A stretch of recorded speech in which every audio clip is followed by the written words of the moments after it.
नमस्कार विद्यार्थी मित्रांनो, पॉइंट्समॅन आणि ट्रॅक मेंटेनर यांची जी फिजिकल एफिशियन्सी टेस्ट आहे ते 8/4/2025 ला करण्यात आलेली होती. त्यांचा जो प्रोव्हिजनल रिझल्ट आहे तो लागलेला आहे. आता पीईटी मध्ये किती विद्यार्थ्यांनी क्वालिफाय केलेला आहे आणि त्याच्यानंतरची नेक्स्ट स्टेप काय असणार आहे ते आपण आजच्या व्हिडिओमध्ये बघूया. त्यासोबतच बघा, स्टेशन मास्टर आणि असिस्टंट लोको पायलट यांची जे सीबॅटची जे एक्झाम सेंटर होते ते पण चेंज करण्यात आलेले आहे. आता ते सेंटर कोणतं तुम्हाला मिळालेलं आहे त्याबद्दल पण मी तुम्हाला आजच्या व्हिडिओमध्ये सांगणार आहे. व्हिडिओला संपूर्ण बघा, व्हिडिओ खूप महत्त्वपूर्ण असणार आहे. तर चला आपण जी माहिती आहे सविस्तर जाणून घेऊया. तर तुम्ही बघू शकता की provisional result of physical efficiency test, जे की तुम्हाला डेट दिसून येणार 10/4/2025 या तारखेला, म्हणजेच की आजच्याच दिवशी जे आहे हे अपडेट तुम्हाला मिळालेले आहे.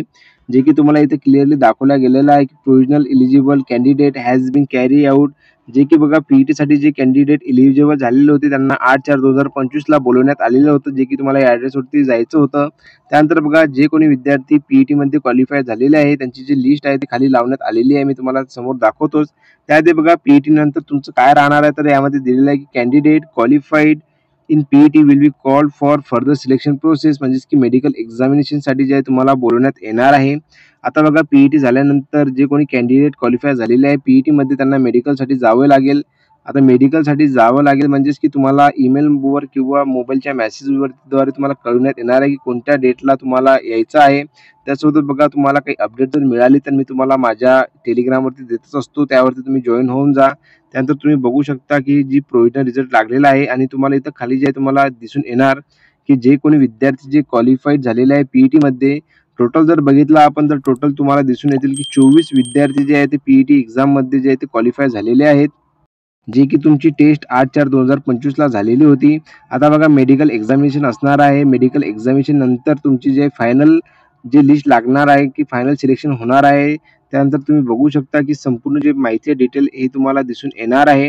आता बघा, जे कोणी विद्यार्थी स्टेशन मास्टर आणि असिस्टंट लोको पायलट यांची जे एक्झाम आहे, म्हणजे की सीबॅटची जे एक्झाम व्हेन्यू आहे तो म्हणजे सेंटर जे आहे ते चेंज करण्यात आलेलं आहे.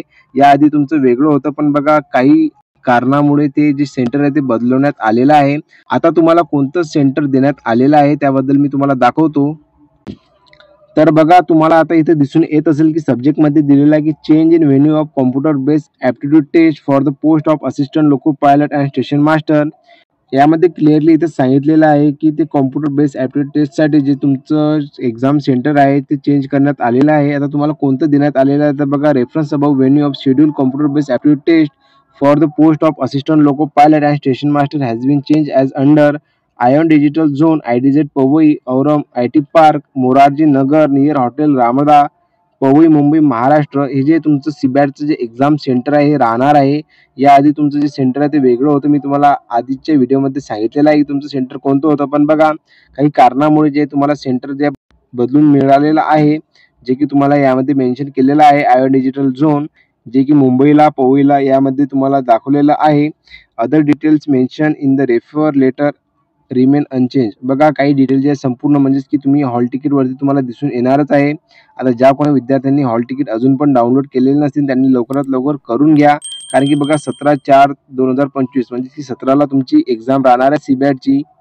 आणि काही कारणामुळे जर बघितलं तर या कारणामुळे पण तुमचे काही विद्यार्थ्यांचे जे हॉल तिकीट डाउनलोड झाले नसतील, पण बघा आता जे आहे तुमचे हॉल तिकीट डाउनलोड होतीलच, कारण की बघा जे सेंटरचे जे कारण होतं ते तुम्हाला चेंज करून मिळालेलं आहे. आता तुम्ही हॉल तिकीट करा आणि ज्या कोणी विद्यार्थ्यांचे हॉल तिकीट डाउनलोड होत नसतील त्यांनी मला कमेंट बॉक्समध्ये सांगा, जेणेकरून मी त्यांची मदत करू शकेल. आणि ही जी माहिती आहे मी माझ्या टेलिग्राम चॅनलवरती दिलेली आहे, त्यावरती तुम्ही जाऊन सविस्तर बघू शकता. तर अशी ही आजची माहिती होती. व्हिडिओ जर का तुम्हाला आवडला असेल तर लाईक शेअर कमेंट करायला विसरू नका. तर भेटूया आपण पुन्हा एकदा नवीन व्हिडिओमध्ये. धन्यवाद.